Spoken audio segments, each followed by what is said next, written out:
And we are live here Sunday morning, Super Bowl Sunday morning. Jimmy Pilato with me from far end of the bench. I am Daren Breyer, Fat Boy Fadeaway Sports.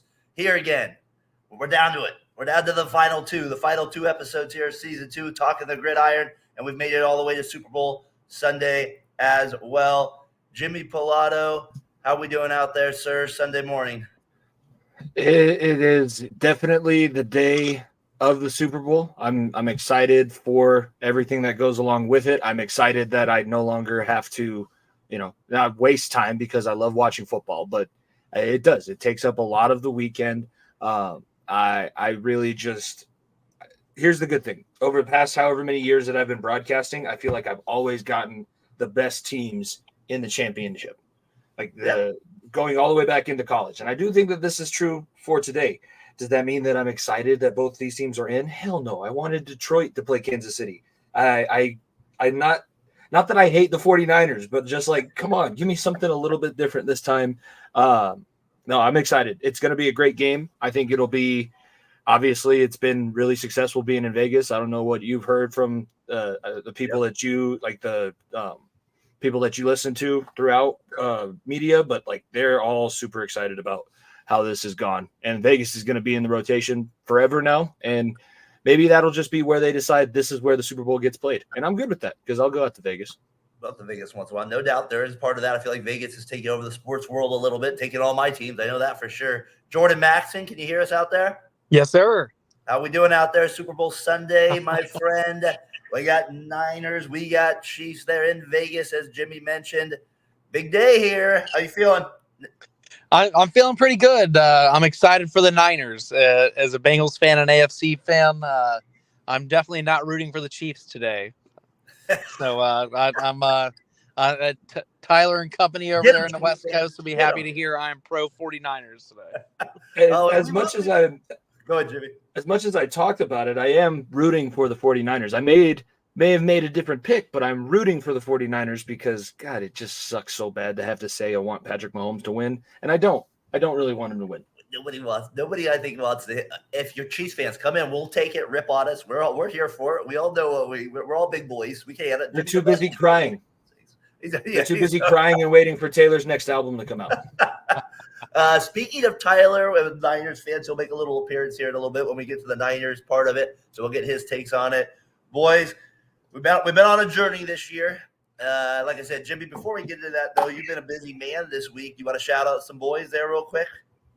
Yeah, boys and girls. So Colorado has adopted girls wrestling into the high school athletics over the past couple of years, and I coach at Castleview High School. We had our regional tournament yesterday.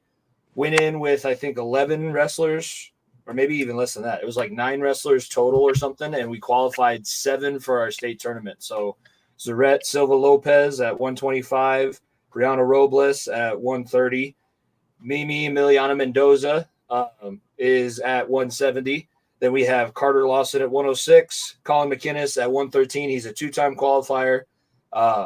Caden Ontiveros, who took second in the region yesterday and is ranked in the top 5 of the state at 144.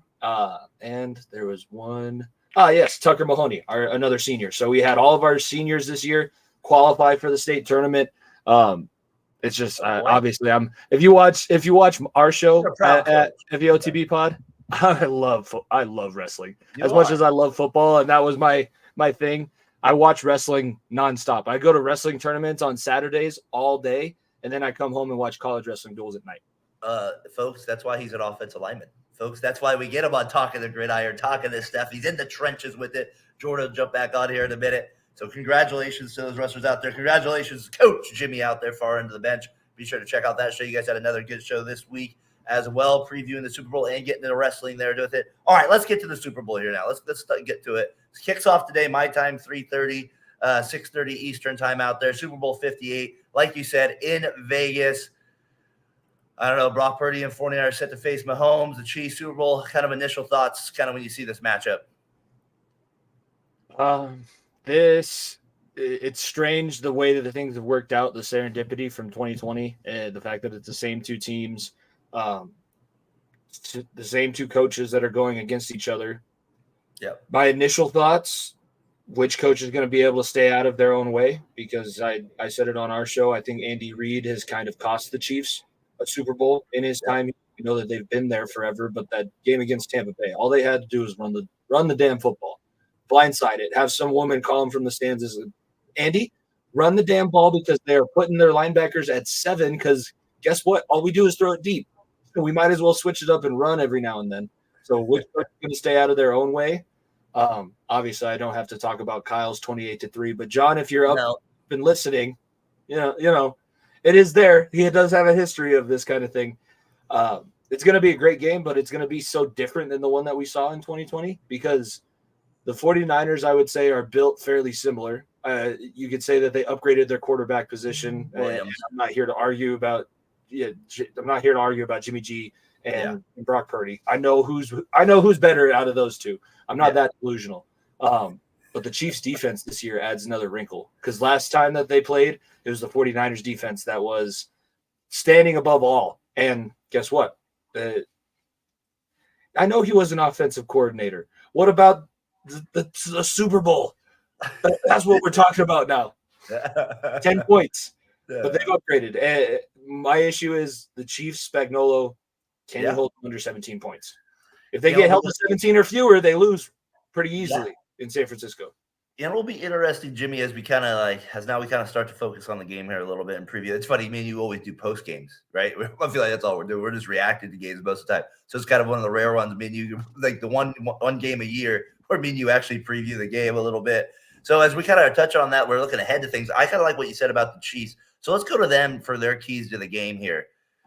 You mentioned Spagnuolo and the blitzes there. It'll be interesting because of Purdy, and he hasn't thrown the ball well so far in these first 2 playoff games. He's had moments of it for sure where he's thrown the ball well, but it hasn't been consistent. And then the Niners run defense against Pacheco, I mean, that worries me a little bit. And we'll get Tyler's thoughts on here when we get the Niners keys to the game. But and then you have the Chiefs that are just, I don't know, they have this magic, right, that they have with it. And I'm not sure if the Niners can just double Kelce or what the strategy will be, but because Mahomes can extend plays. But what do you kind of see are the main keys to the Chiefs getting out of here with back-to-back Super Bowls? I think it relies heavily on Pacheco. It's Isaiah Pacheco, and he's going to help out in so many other ways. It's not that you're expecting him to have a 200-yard Terrell Davis performance and win Super Bowl MVP, but he needs to be involved because, A, you're going to run the clock faster. Let's be honest, if these two offenses are out on the field for 45 minutes, who would you have more faith in scoring and winning? Probably San Francisco, right? They're going to be the offense that scores more points in a shortened amount of time. So Isaiah Pacheco, control the clock, wear down this defense, don't allow these pass rushers to get going. They didn't. That's been the key so far in the halves that they've lost in the playoffs. But that also will help them with their offensive line, because Kansas City's offensive line isn't up to what it has been in the past. But you know what really helps that out? And I just had to relive it because one of my damn podcasts wanted to do a Super Bowl 56 replay. It's a Bengals podcast. They're like, let's relive. It was the best time. I was like, I really don't want to, because you know why? Joe Mixon didn't get the football in the second half. They didn't run the football in the second half, and we lost that game.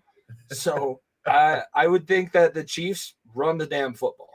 If Andy Reid wants to go out there and pretend like he has Tyreek Hill still with Rasheed and some of these other weapons, it's going to be a long day. You mentioned also the Chiefs defense. We're going to get into predictions here in a little bit here, that it's kind of starting to swing a little bit for me.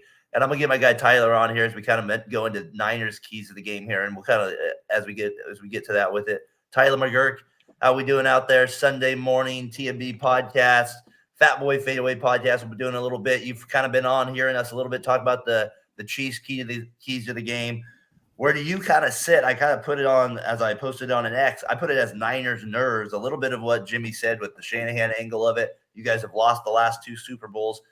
I mean, you as a Niners fan haven't really seen this Super Bowl success. You kind of remember this, I guess, this 1 in 95 barely.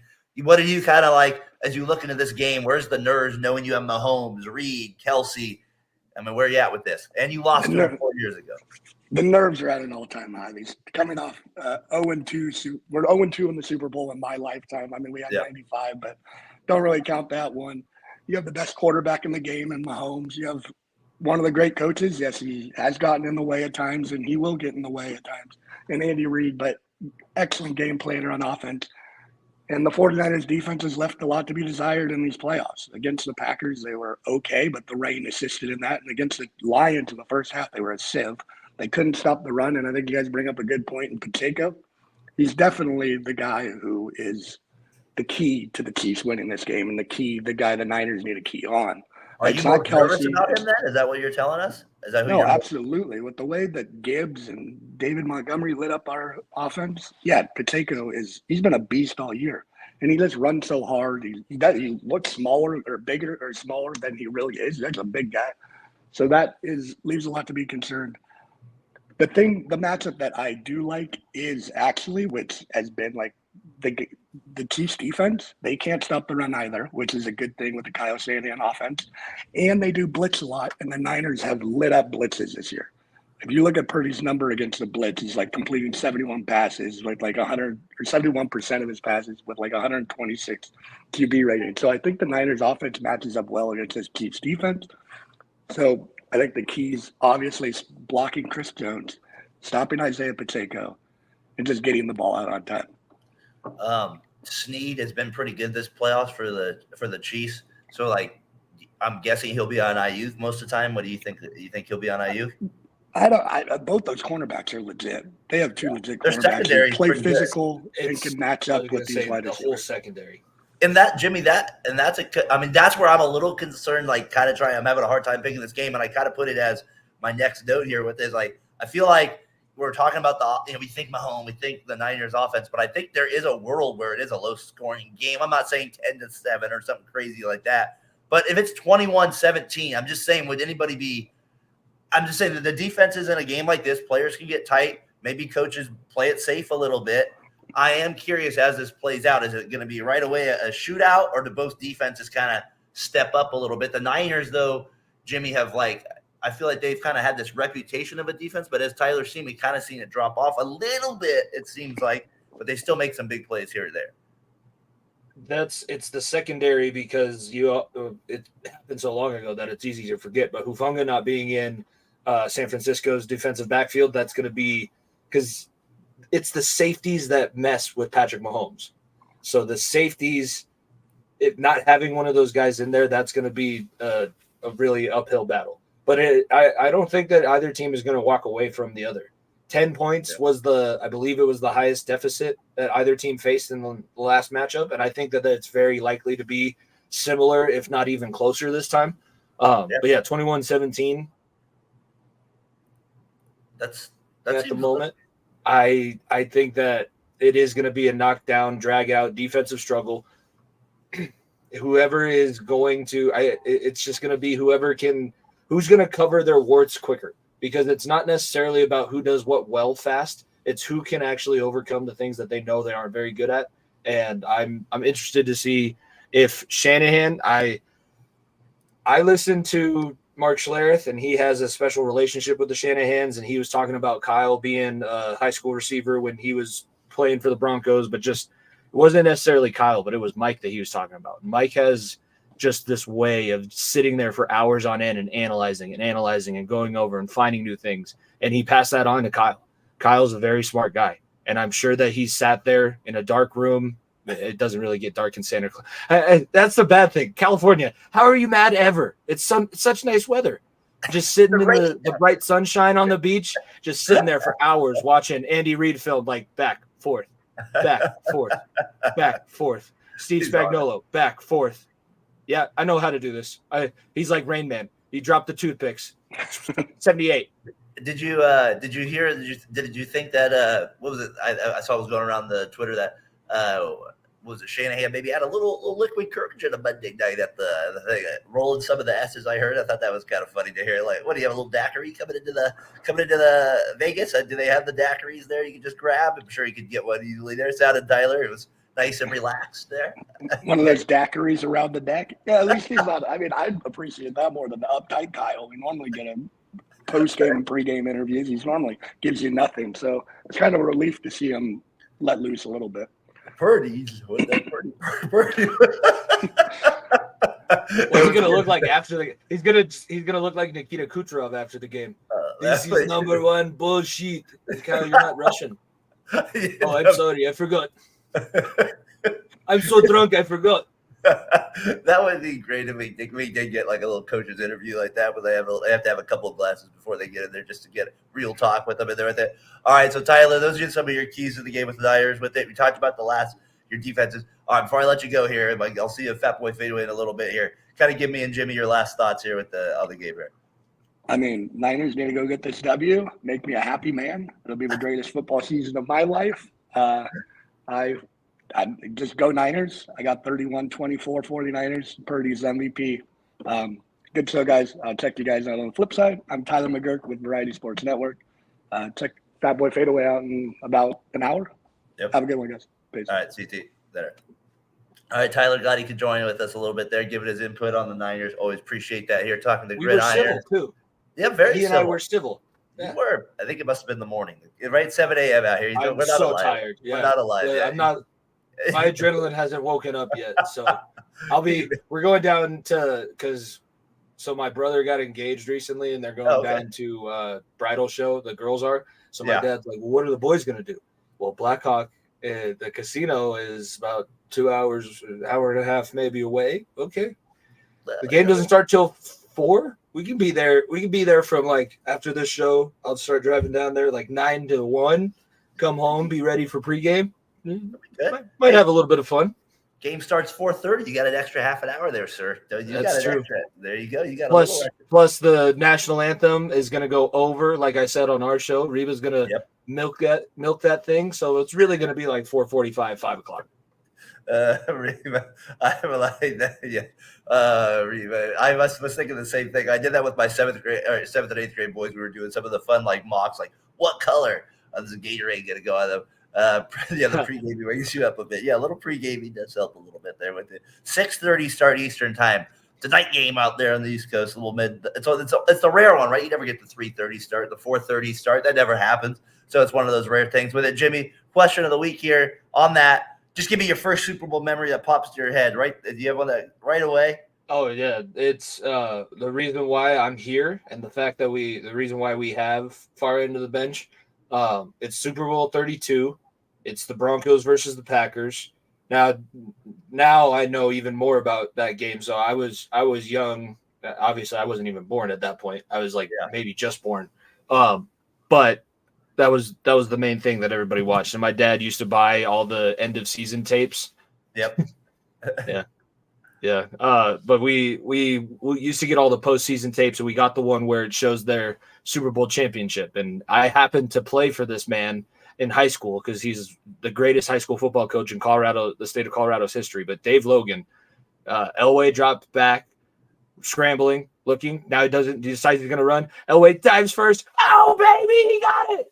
You telling me he doesn't want to win this thing? And the Denver holds. Denver's going to win it. I fell in love with broadcasting. I fell in love with sports. This is what I've wanted to do ever since then. It's not even necessarily my team, but that was Dave Logan's so cool. Like that guy got me going, and I'm glad that I was able to. He's a mentor of mine. I can sit here and say that he's a mentor. He's had so many that will he remember my name or face? It's the same thing I say about Eckler. Yeah, I've met him. I shook hands with him. We're friendly, but is he good or not? Yeah, it's still cool. Still learned a ton from him.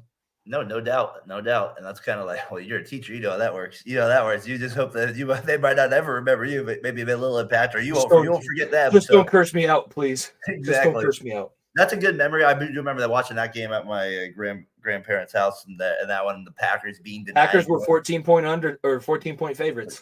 And they were going for back-to-back as well. Yep. This one's for John. That's what I remember the most about that one, that game at the end. But that was kind of that was always our famous little thing out here. That's right in that prime age. This one's for John. That was kind of a funny little thing there with it. So that's a good memory. I like that one. For me, it's not like something I totally remember. I just kind of remember like the Niners Broncos one, not watching it because I would have only been 6 at that time. But I just remember that being the first memory where it was kind of a big deal. Everybody got together. Everybody had the shirts. We were there was a lot of people there. Montana Rice. That's kind of the one that I kind of remember And then the Broncos, or then the Chargers Niners one also kind of stands out to me. And then the Titans Rams was the next kind of era. Those are like the three that kind of resonate the most as kind of growing up a little bit. The Titans and Rams one is fun. I will say, Bengals might not have won a Super Bowl like Nico's Broncos, but at least Joe Montana didn't do the things to my team that he did to the Denver Broncos that day. That's true. Ours was close. They won on the last play of the game twice. He Right. didn't absolutely walk us backward and score 45 points or whatever it was. I remember that was the thing about the Broncos forever, was that they just got killed in every – I thought that they only won Super Bowls. They did. And then I watched the ones from the 70s and 80s, and I'm like, oh, yeah, that's not great, actually. Yeah, I think that was like what they were known for, is Elway gets blown out in Super Bowls more than anything else. So that's why that But he got him there. Yep. That's how good was John Elway really? I don't even know. I will never have the answer to that question. He was good. He was good. He was kind of like, honestly, he kind of had like a little Mahomes in him, like just old, like could run had a great arm, could make wild plays. Baseball player. Yeah. Yeah. Like that's kind of what I would say he was like a little bit, to be honest with you. He just had that, he kind of had that type of flair with him. That's my first, like one of my first memories was in '98 going to a Raiders. The Broncos, I think, were 8-0 that year, coming off and the Raiders will beat them in the regular season. I was like, yeah, it felt like a big win back then when you beat the Broncos there with Terrell Davis and that. So those are our memories with it. You got the announcers, enjoy the food out there, the commercials out there, see if there's any good ones with it. Chiefs going back to back. We don't need to spend all day on this, but just kind of like, I thought it's kind of as I was taking notes, getting ready for it, did come to my mind, like this does put them in a chance, Jimmy, to go in our lifetime, right? It goes in a little special history spot if they do win this one. So we'll see what they do. It would see if be. they can pull it out. Yeah, I don't know how much faith I have in it. It would be impressive because nowadays it's harder to keep teams around. I would say that the Patriots in 03 and 04 were easy to keep all of their guys closer around. It would be impressive. I think that there's a whole bunch of things that change if they do end up winning. Like Kelce's on possible retirement watch. I would say Andy Reid's on possible retirement watch. Mahomes is going to have to figure out the next generation of this dynasty that he wants to create. I don't think that he's going to get – he's 28. He's not even 30. He's only 28. This guy's not going anywhere anytime soon. And you can hear the sadness in my voice as a Bengals fan. Like, I have Joe Burrow, and this is the enthusiasm that I have with Patrick Mahomes still being in my damn conference. Come on. we have and he's in my division, so I have even more to worry about with them. I play him twice a year. Best chance, not even a good chance of getting to the playoffs. And even if we do, it probably won't ever be a home game. All right, let's get to it. Who you got? We kind of said who we want in some regards. Kind of who do you think? Who's holding that Lombardi trophy at the end of the day today? Probably around what we got. Probably around your time there. Probably around 8:30 Mountain Time. Well, who's holding that Lombardi trophy? Who's Jim Nantz interviewing? And who's Tony Romo going to be sucking up on to all night here? And giving comments too. I don't need to answer the third one because we already know that he's well prepared. He's very well versed at taking care and finishing off Patrick Mahomes any chance that he can get. Yeah. I know that from firsthand, AFC Championship and beyond. I said on the show, I'm going to stick with my pick on the show just like I've done all year. On the far end of the bench, I picked the Chiefs, and I did it strategically because, if the Chiefs win, Nico can't pick the Chiefs because it's a division rival. So I'll win the playoff pick 'em. I'll have swept the pick 'em for the first time in our show with regular and postseason. I think that it's going to be the Chiefs. I picked the Chiefs because I'm tired of being railroaded. I'm tired of being railroaded by this guy. Every time that I pick against him, I lose. So I'm either going to finally win and win everything, or if Patrick Mahomes loses, it's not like I'm going to be terribly upset. I get to sit there and be like, okay, cool. The AFC doesn't get another Super Bowl, and Kyle Shanahan went to my high school. So it's funny that you put it that way. Like I feel like it's funny because we're both in like these weird situations with these teams. Like I don't think for me it's more I don't like the Chiefs a little bit from a fan standpoint, but then I have the Niners and I don't want all my friends to be that happy. Like at the same time, like I don't want that. I don't want you can't that have your friends be happy. Do I want Tyler to be that happy? Is that necessary for him to be that happy? Is that necessary for? So there is like this funny little like and as a Raiders fan, it's not like the Niners were the team you liked. Anyways, you wanted to beat them just as much as your division teams. So for me, it's kind of funny. I do think I don't know why I don't like the Niners being a 2-point favorite. There's something that kind of worries me, or that's what they were yesterday. Maybe it's been bedded down a little bit there. It's the talent. That's a pure talent thing. Because we said it on our show. It is concerning, but this is it's the opposite of what we had in the last matchup, where the 49ers are very clearly the much more talented team. And the Chiefs are the ones that are trying to battle through all these injuries, and they're making up for things, and they're trying to replace players that they've lost from previous Super Bowl champions. This is now the opposite way. So that's the true reason why the Chiefs are not the favorites at this point. And Patrick Mahomes is undefeated as an underdog. So come on. We got a J-Bo radio show, if I'm saying that right. As a Ravens fan, I got to go against those damn Chiefs. Yes, I think a lot of us are kind of feeling that way against the Chiefs, but I think the Chiefs are hard to, like you said, bet against. It's really hard to bet against that trio. If you bet against them, you don't like money if you bet against them right now. Now, we have been talking, though, you even mentioned what those Broncos is going back-to-back is tough. They did do it. The Broncos did there, but it's something most teams fail at, right, is going back-to-back. So we'll kind of see if the Chiefs can overcome that. And that's, to me, why this is kind of it's a history measuring game in a sense. Like, they kind of get into that conversation and they start to get into this elite class that we might start thinking about if they win this one. And God forbid more State Farm commercials. There's going to be so many State Farm commercials, and all of them are getting in on it. Maato, I don't think Maato's going to win Super Bowl MVP, but he will. I would like to not that I need to know everything that's going on here, but that embrace that he had with Swift after the game, I just want to know what was said, because some of the things that people are guessing that was said, I'm sitting there like, I don't know. It's kind of like when I look over my girlfriend's shoulder as she's reading, and I'm like, you can't have that out in public. What are you doing? You can't be saying those things. You can't be doing that right now. It's like those funny ones where those guys are like talking to their girls, and you're like, and the girl's like, like you see that with it. That's kind of what it was going on with Mahomes on that one there. So, all right. So we got Super Bowl 58. We got the Chiefs went. They were Super Bowl champions in the third one. They were Super Bowl III champions. So they've come a long way here, folks. We're all the way to Super Bowl 58. A lot of red going to be out in Vegas today. A lot of red out there. Will be red Gatorade on the coach. We'll see what happens there with all those little fun prop bets. I picked blue. You picked blue as well. Jimmy went that. Be sure to check out Far End of the Bench before you check out the Super Bowl. They did a good job with the preview there. Also a little wrestling talk there as well. Jimmy said there on Far End of the Bench. We'll be on Fat Boy Fadeaway here in a little bit. I'm going to help out KC's win.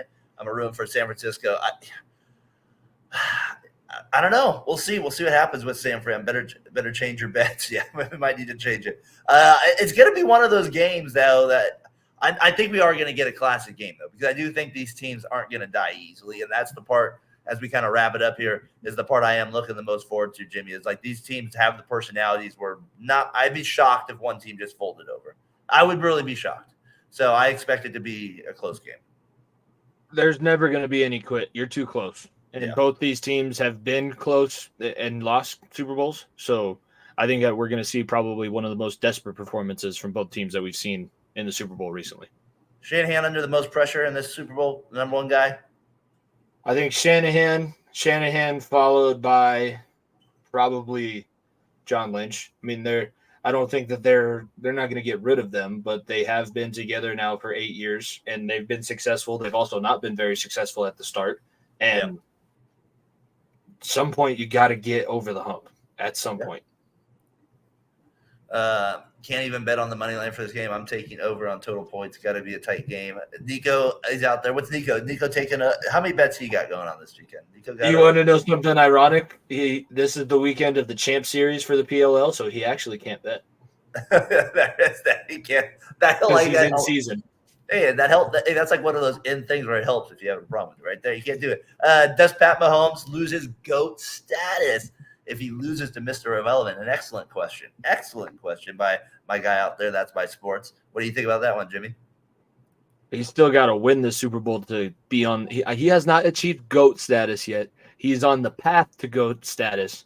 Is he at If coach he status? wins the Super Bowl, yeah. If he wins the Super Bowl, then he has the same amount as Brady within the same amount of time.